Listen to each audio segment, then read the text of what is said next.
저는 이제 그 부동기술연구원 프렌트 엔지니어링 센터에 근무하고 있고 공동 연구원 정서구 윤영선 선생님께서 해주셨습니다.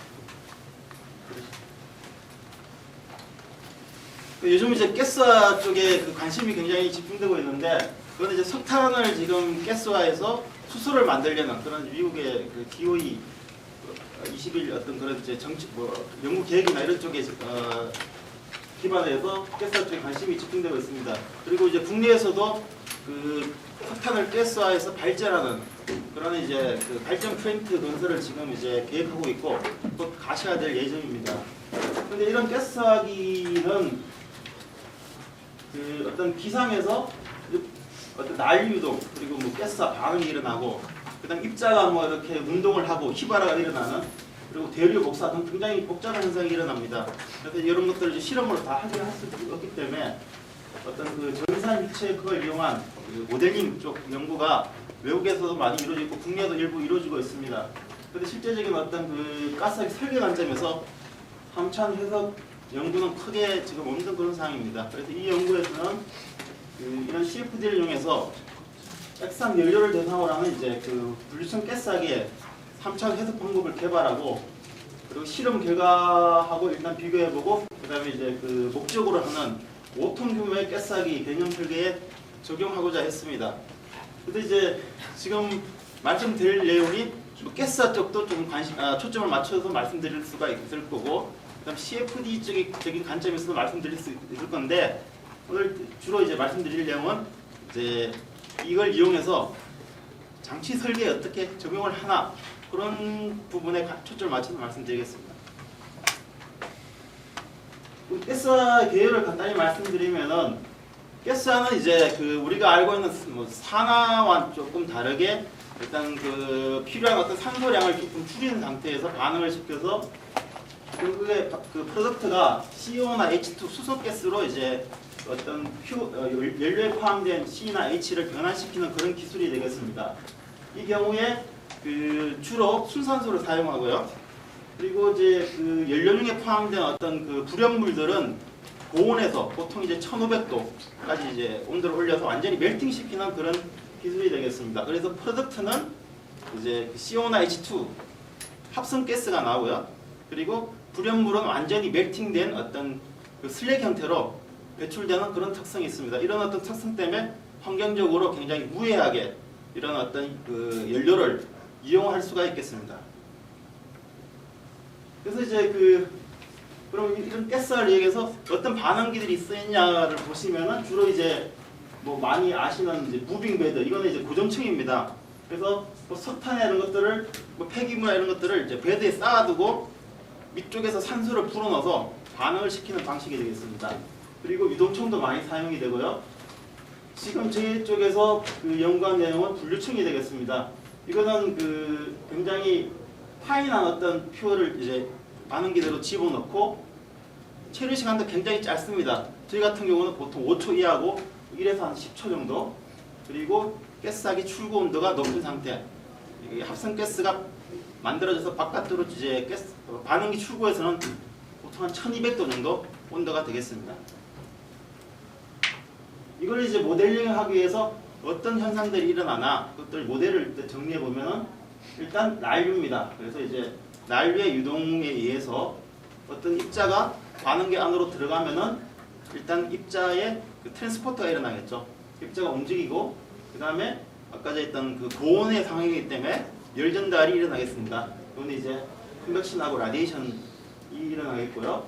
그래서 이제 입자가 휘발을 하면은 매스 트랜스퍼가 일어나서 휘발되는 어떤 그 반응할 수 있는 물질이 생기는데 이때는 이제 그 이 반응의 상태는 이제 또 난리 상황이기 때문에 터번트 케미스트리를 또 고려해야 됩니다.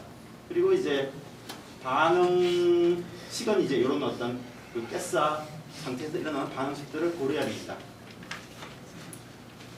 이것들을 이제 정리해 보면은 뭐 기본적으로는 이제 그 가버니케이션 이제 매스 모멘텀 에너지 컨서베이션을 고려해야 되고 가스 페이지의 그 유체 같은 경우는 유동 같은 경우는 뭐 일반적으로 공학적으로 많이 쓰는 K 입실론 토론트 모델이나 이제 RSM이라는 레이놀드 스트레스 모델 이런 것들을 사용할 수가 있겠습니다.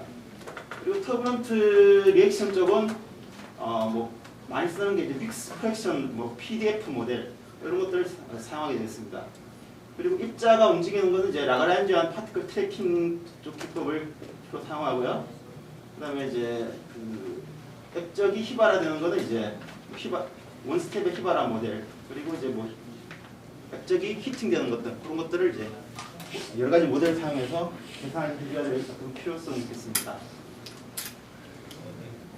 그 중에서 이제 그 우리가 터부런트 리액션 모델을 어떻게 처리하냐, 이게 좀 이제 그 학원 사람 관심이 있을 수가 있는데, 그 크게 두 가지 모델을 주로 사용합니다.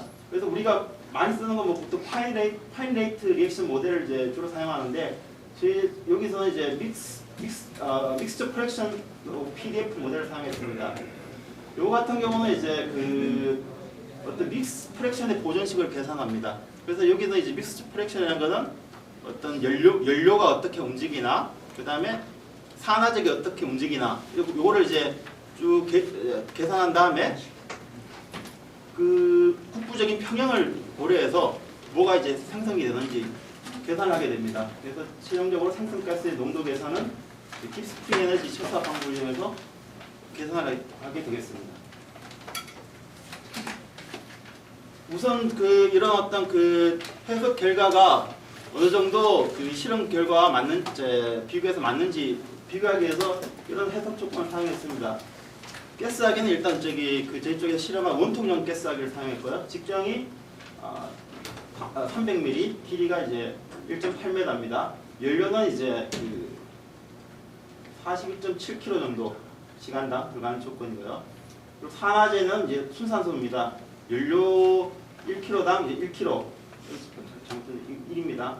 그리고 이제 그 스팀을 이제 그 0.1%, 10% 정도 집어넣는, 매스 프랙션 10% 넣는 조건으로 계산을 했습니다.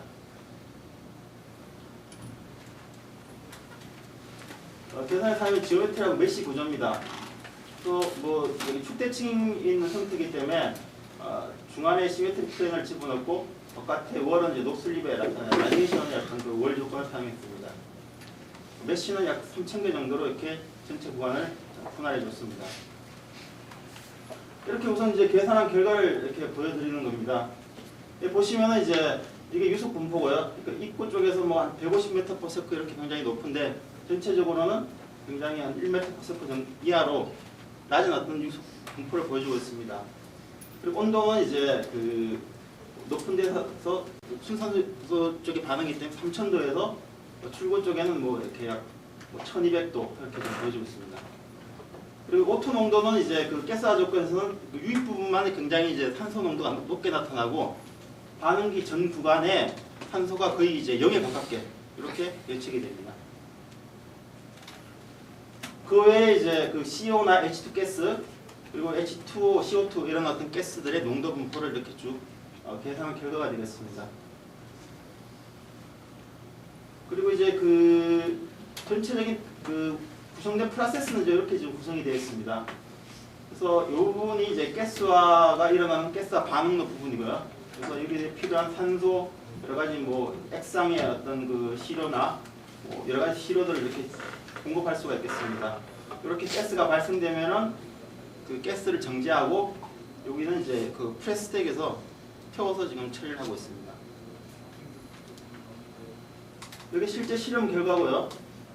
여기 보시면은 여기 지금 빨갛게 세모로 보이는 부분이 수소가 되겠습니다. 수소가 지금 이제 그 온라인으로 가스 분석기로 이제 측정한 결과 약 한 30% 미만 이렇게 발생되고 있습니다. 여기 지금 까만색 동그라미가 이제 CO 가스고요. 그리고 이 부분이 이제 여기 빨간 부분이 가스압이 출고 온도입니다. 이렇게 이제 실험을 실시를 했습니다.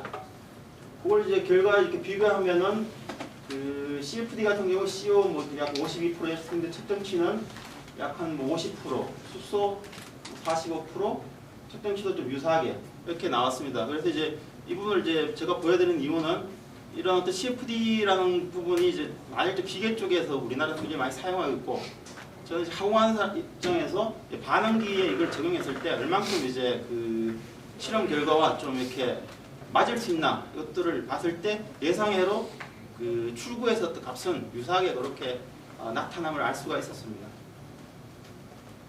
그래서 이런 어떤 그 모델링 결과를 이용해서 저희들이 이제 그 설계하려는 5톤 규모의 가스화기를 이제 가스화기 설계에 이용을 했습니다. 요거의 설계 개념은 이제 그 투 스테이지로 이제 그 가스 실어를 이제 공급합니다. 하나에 이제 이렇게 집어넣을 수 있고 상단에 나눠서 이제 투입을 합니다. 그리고 이제 노즐은 이제 그 90도로 돌아가면서 4개가 이렇게 설치되고 상단 하단요 이렇게. 그래서 요 같은 경우는 이제 뭐 스케일이 커졌기 때문에 직정이나 여러 가지 조건들이 이렇게 쭉 바뀌었습니다. 요걸 해석하기 위해서 만들어진 격자 구조가 되겠습니다. 그래서 보시면은 내부의 어떤 그 격자 형상을 이제 좀 더 좋게 하기 위해서 이런 이제 오그 그리드 형태로 이제 그 블록을 나눠줬습니다. 단면에 어떤 격자 구조가 되겠습니다. 그래서 여기서는 이제 그 고려해야 될 부분이 이런 어떤 그 좀 전에 본 반응기 형태에서는 선해류가 발생이 됩니다. 그래서 선해가 발생되는 어떤 그런 난류 유동에서는 우리 공학적으로 많이 쓰는 이제 K 실험 모델이 잘 맞지 않다는 그런 이제 문헌적인 어떤 그런 결과들이 많이 있습니다. 그래서 이제 우선 많이 쓰는 게 그 선해류가 있을 경우는 레이놀즈 스트레스 모델을 많이 사용합니다. 그래서 직접 그 여기서 비교를 해봤습니다. 그래서 출구 온다고 가스 농도를 보시면은 K 입실험 모델을 사용한 경우, RSM 모델을 사용한 경우에 보시면은 거의 뭐 유사하다고 그렇게 볼 수가 있겠습니다. 좀 차이가 나지만은. 그리고 이제 중심축에서 온도 분포를 보시면은 이렇게 거의 유사하게 남을 알 수가 있었습니다. 근데 이제 그 내부의 어떤 그 프로 패턴을 비교해 보니까 이건 탄젠셜 브러스트를 이제 비교한 결과입니다. 그래서 이제 그 R 방향으로 축 방향으로 쭉 이렇게 보면 방향 방향으로요. 프로턴을 이렇게 해보니까 실제로 굉장히 그 베로시티 자체는 굉장히 차이를 보였습니다. 어느 부분에 이제 K 실현이 크게 나타나고 또 어떤 부분에 이제 RSM이 더 크게 나타나는 그런 걸 보여서 이제 실제로 어떤 그 출구에서 값만 비교하면 큰 차이가 없지만은 지금 입자가 뭐 이렇게 내부에 지금 이제 선회하면서 움직이고 그런 어떤 흐름 특성이 중요하기 때문에 그래서 이제 여기서는 그 RSM 모델을 하는 것이 더 타당한 걸로 그렇게 판단을 했습니다. 그리고 이제 또 하나 뭐 이렇게 해석을 하다 보면은 얼마나 그리드가 이제 파이나에 따라서 결과가 좀 달라질 수가 있습니다. 그래서 이제 한 3가지 정도로 이제 그 그리드를 이렇게 만들어서 결과를 비교해 봤습니다.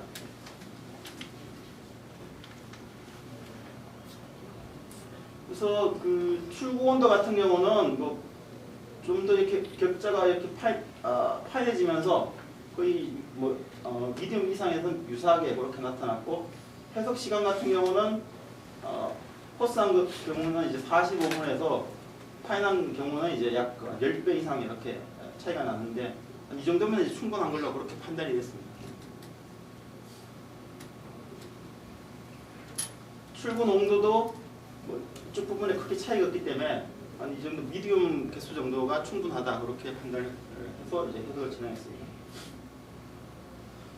그리고 이제 가스화기를 그 설계할 때 그 가장 중요한 부분이 그 어떤 노즐의 배치상에서요. 보시면은 이제 이 연료하고 그 산소를 공급하는 노즐을 어떻게 배치하냐 이 부분에 대해서 효율이 굉장히 좌우되는 어떤 그런 부분이 있습니다. 그래서 이제 여기 보시면은 접선 방향으로 그 연료를 집어넣어 주는데 여기 지금 중심 방향하고 접선 방향의 각도가 얼마나 되냐에 따라서 효율이 굉장히 차이가 납니다. 그래서 이런 어떤 그 인젝션 앵글이 얼마나 적당하냐 그래서 검토해 봤습니다. 그래서 이걸 이제 하기 위해서 이 2가지 케이스 1과 2를 이제 비교했고요. 그 결과를 보시면은 뭐 이렇게 이런 어떤 서클이 그러니까 각이 좀 더 크게 할 경우에 내부에 이렇게 좀 그 불균이라 흐름이 정체되는 영역이 발생이 됐습니다. 타겟 서클이 한 3분의 1t 정도 되는 경우는 이제 그런 영역이 좀 없어졌고요. 이제 그 준행 관심사는 온도 분포인데 타겟 서클이 한 3분의 2이 되는 경우는 이 벽면 부분에 굉장히 이제 고온 영역이 이렇게 발생이 됐습니다.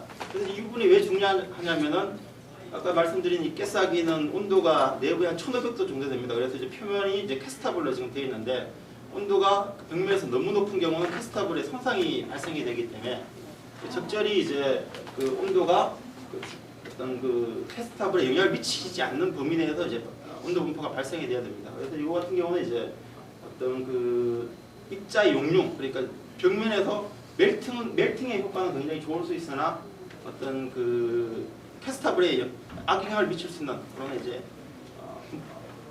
노즐 배치가 될 수가 있다는 걸 알 수가 있습니다. 이 경우는 이제 그런 문제가 없습니다. 근데 이제 벽면의 온도가 좀 더 이제 떨어지는 그런 형태로 나타났습니다.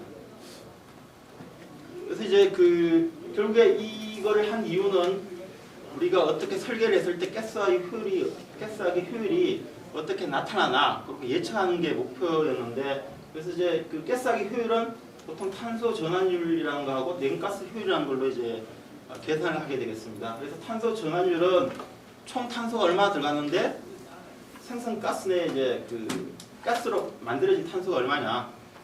그리고 이제 냉가스 효율은 연료의 에너지가 이제 얼마나 유입되는데 합성 가스로 얼마나 만들어졌냐. 그렇게 정의가 되겠습니다. 그래서 이제 여기에는 그 중요한 어떤 그 운전 변수가 연료 얼마당 산소를 얼마 집어넣냐, 이 부분으로 주로 운전을 하게 되겠습니다. 산소를 많이 집어넣으면 온도가 높아지고, 그다음에 이제 그 합성가스 쪽은 이제 산화가 일어나기 때문에 합성가스 양은 줄어지겠죠. 그래서 이제 그 이런 산소 연료비를 0.8에서 이건 연료 무게비입니다. 0.8에서 0.9 이렇게 쭉 변화시키면서 연료 투입량 여기 그 비에 맞는 연료 투입량을 집어넣을 때 어떤 그 가스화 효율이 나타나나를 계산을 해봤습니다. 그래서 쭉 보시면은 뭐 당연하게 그 산소량이 많아지면서 온도는 가스화기 출구 온도도 높아지고요. 수소 같은 경우는 약 0.9에서 가장 높게 나타났습니다. 그리고 요게 지금 이제 지금 CO-인데요. CO는 한 1 정도에 높게 나타나요. 그래서 이제 그 가스화기 효율을 계산해 보면은 탄소 전환율은 당연하게 탄소가 많아질수록 이제 그 전환이 많이 됩니다. 하지만은 이제 그 수소하고 CO 가스가 그 옵티머로 발생되는 점이 있기 때문에 여기서 보면 약 1 정도의 그 냉가스 효율은 가장 높게 그렇게 발생됨을 이제 알 수 있습니다.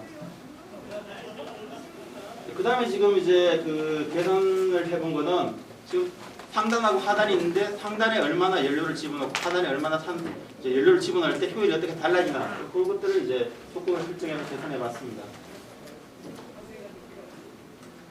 그래서 이게 계산 결과가 되겠습니다. 그래서 여러 가지 경우에 출구 온도가 이렇게 케이스 4에 가장 높은데 CO 가스하고 수소 가스 그게 가장 이제 케이스 4에서 가장 많이 발생이 됐습니다. 탄소 전환율도 이제 케이스 4에서 가장 이제 이렇게 높게 나타났고요. 가스 효율이요. 그래서 이런 어떤 그 전산 해석을 이용해서 최종적으로 어떤 최적화 설계된 가스화기 성능은 이제 이런 식으로 예측이 됐습니다. 그래서 요거는 이제 그 시료를 5톤 이제 사용하는 경우에 합성가스의 발생된 최종 열량은 이 정도 좀 되고요. 냉가스 효율은 이제 81.3%. 그러니까 이제 연료를 100 집어넣으면은 81.3%가 이제 합성가스가 갖고 있는 열량으로 발생이 되는 그런 내용이 되겠습니다.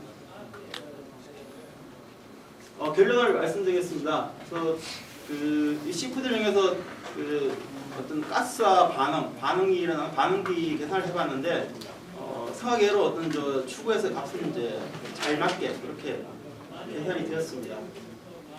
그리고 이제 이게 좀 한계가 있는 부분은 그 가스화기 내부의 어떤 뭐 온도 분포나 유속 분포 자체를 다 측정을 해서 비교하는 게 당연한데 저희 쪽은 이제 그 어떤 그런 차원의 실험 설계로 좀 하긴 힘들고 지금 따로 규모이기 때문에 그런 거는 이제 추구해서 값만 좀 비교한 거는 좀 그런 부분에서 한계가 있습니다. 하지만 이제 그 값만을 볼 때는 어느 정도 유용하지 않나 그렇게 판단이 됩니다. 그리고 그 나일 모델 같은 경우는 RSM 모델이 좀 더 타당한 걸로 그렇게 판단이 됐습니다. 그리고 그 타겟 서클에 대한 어떤 부분은 저희 쪽도 실험을 하면서 그 직접 그 어떤 그 크기로 집어내는 게 더 좋을까에 대한 어떤 그런 것들이 항상 이제 트라이 앤 에러로 이렇게 했었는데 직접 이제 해석을 하면서 어떤 이제 문제가 발생이 되는지 그런 것들을 좀 가시할 수 있는 그런 연구가 될 수가 있었습니다. 이상 발표를 마치겠습니다.